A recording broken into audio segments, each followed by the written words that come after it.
What if your next big change wasn't executed on day one, but first asked as a simple question? What would happen if we did this? What if you stopped offering walk-in appointments for 2 weeks? Or changed your scheduling template entirely? Or removed all paper forms and saw what surfaced? That kind of question is the heart of a thought experiment, a structured what-if scenario that lets leadership explore change without diving straight into full implementation. In a sector like healthcare, where change is expensive, stakes are high, and risk is real, thought experiments give you a way to test assumptions, surface hidden risks, uncover unexpected opportunities, and engage your team in the future before you commit your budget, staff, or systems. Welcome to Medical Money Matters, the podcast where you can find experts, answers, and resources so that you can achieve mastery over the financial and business aspects of your practice. Hello, everyone. I'm your host, Jill Arena. I began my career in accounting and finance, and I have more than 30 years of experience running medical groups. I own and operate a national healthcare consulting and revenue cycle company, and I am the author of Physician Heal Thy Financial Self. In 2020, I co-founded the Physician Leadership Project, and in 2025, I released Physician's Edge, the first of its kind CME-accredited online business education for physicians. My passion is to increase financial and business literacy for physicians. Episode 163, Thought Experiments, Your Practice's Secret Weapon for Smarter Decisions. What if your next big change wasn't executed on day one, but first asked as a simple question? What would happen if we did this? What if you stopped offering walk-in appointments for 2 weeks? Or changed your scheduling template entirely? Or removed all paper forms and saw what surfaced? That kind of question is the heart of a thought experiment, a structured what-if scenario that lets leadership explore change without diving straight into full implementation. In a sector like healthcare, where change is expensive, stakes are high, and risk is real, thought experiments give you a way to test assumptions, surface hidden risks, uncover unexpected opportunities, and engage your team in the future before you commit your budget, staff, or systems. At Healthy Practices, we've seen some of the most effective transformations begin not with a mandate, but with a moment of curiosity. What if we did this? And what might break first? Today, we'll walk through what thought experiments are, why they matter in medical groups, how to run them effectively, what to do when they succeed and when they don't, and how to build a culture around them that makes your organization smarter, more resilient, and more agile. Let's begin by defining exactly what we mean by a thought experiment.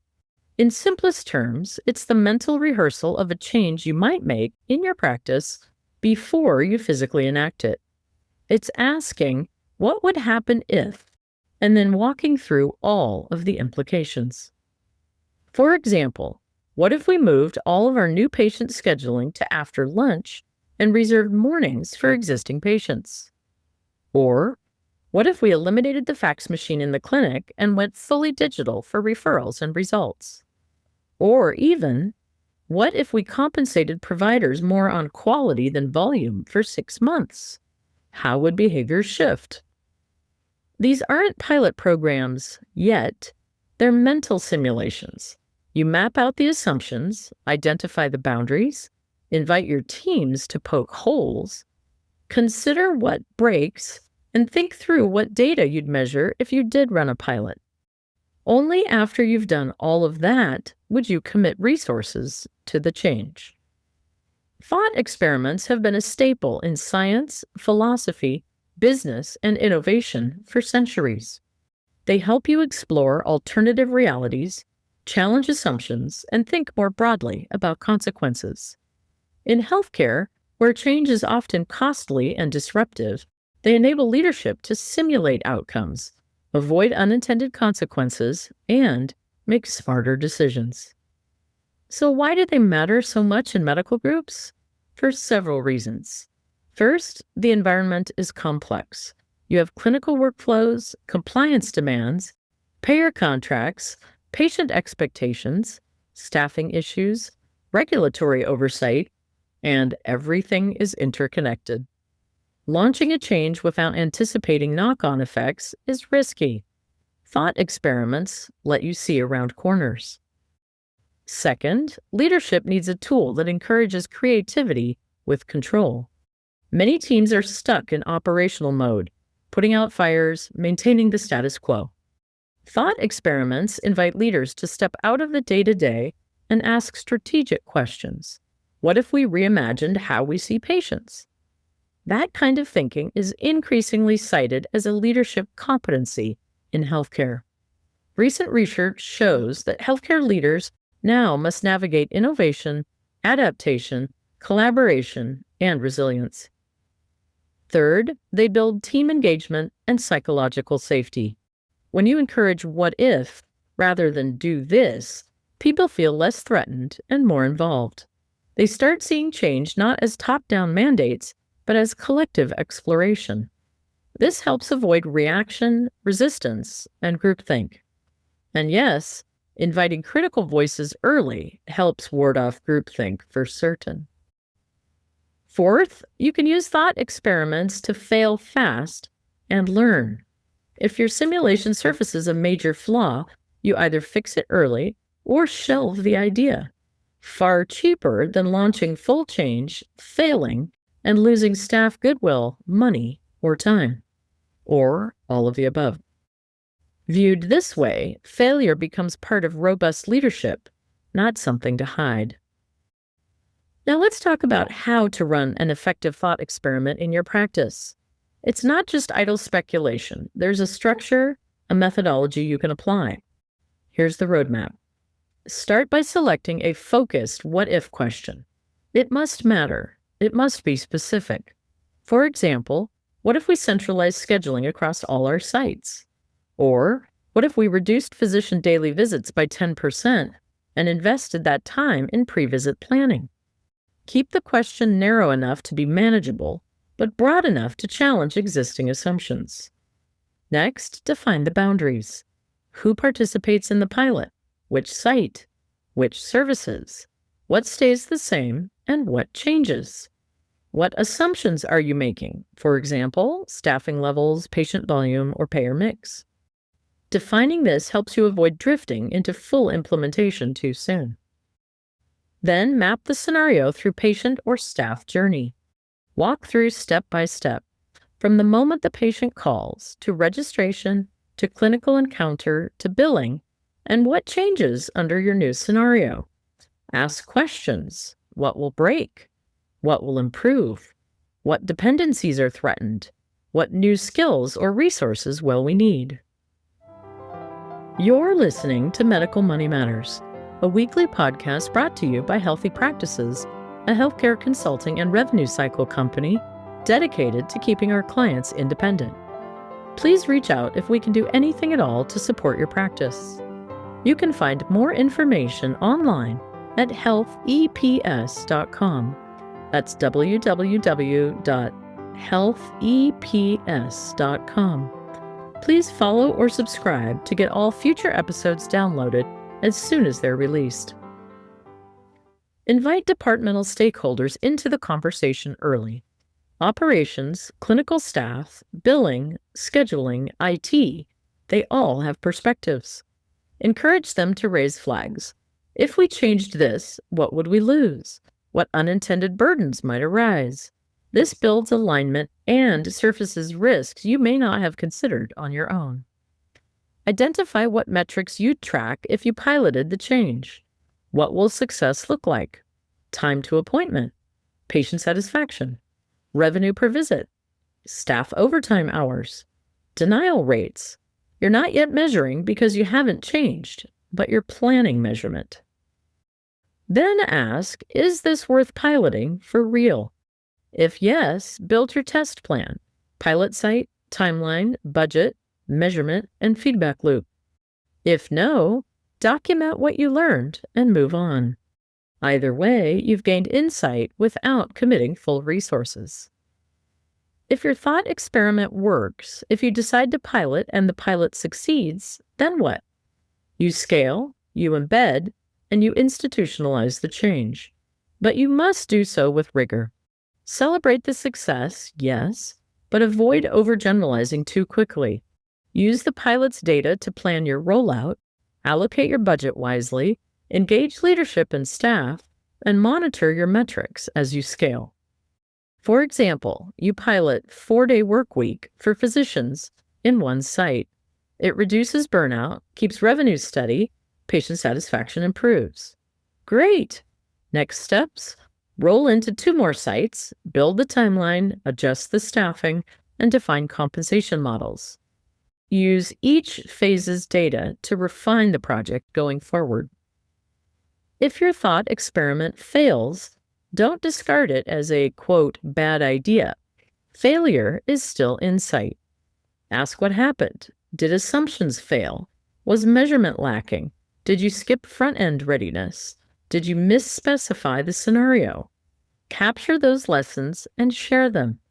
Often the value isn't in the experiment, but in the learning.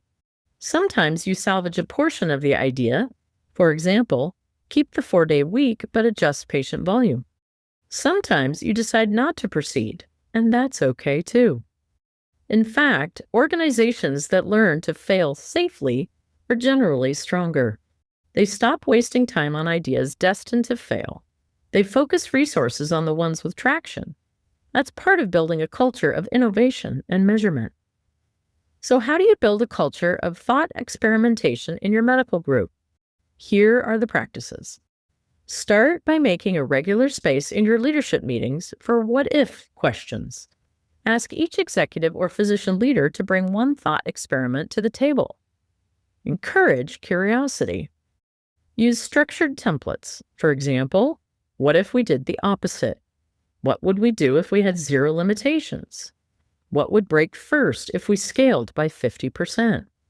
These prompts spark fresh ideas and help avoid being constrained by existing assumptions. Celebrate not just success, but insights. When an experiment surfaces a risk factor you hadn't considered, talk about it. Make those learnings visible. That reinforces that experimentation is valued, even when things don't fully succeed. Encourage cross-functional teams. Bring clinical, operations, revenue cycle, and IT together to brainstorm and simulate. When silos invite independent solutions, you risk missing unintended consequences. Thought experiments force collaboration. Use the data from successful thought experiments to build institutional memory. Create a, quote, experiment library where you document the question, the assumptions, what you thought would happen, what actually happened, what you learned, and whether you piloted or shelved. Over time, this becomes a strategic repository. And finally, make experimentation safe. Leadership must give permission for probing questions, for what if we fail? That kind of psychological safety encourages innovation rather than fear of punishment. Now let's pause and think about where this is particularly powerful in medical groups. Consider strategic growth. Suppose your group is considering a new specialist line or a new site. A thought experiment might ask, what if instead of a new clinic, we expanded telehealth for that specialty? You map the implications: staffing, technology, scheduling, reimbursement, and culture. You may realize you need fewer adjunct staff, but stronger remote infrastructure. Maybe you find a lower-cost path to growth. Or consider operations. What if we shifted from 30-minute follow-ups to 20-minute? What would break? How would patient throughput change? What risk to quality?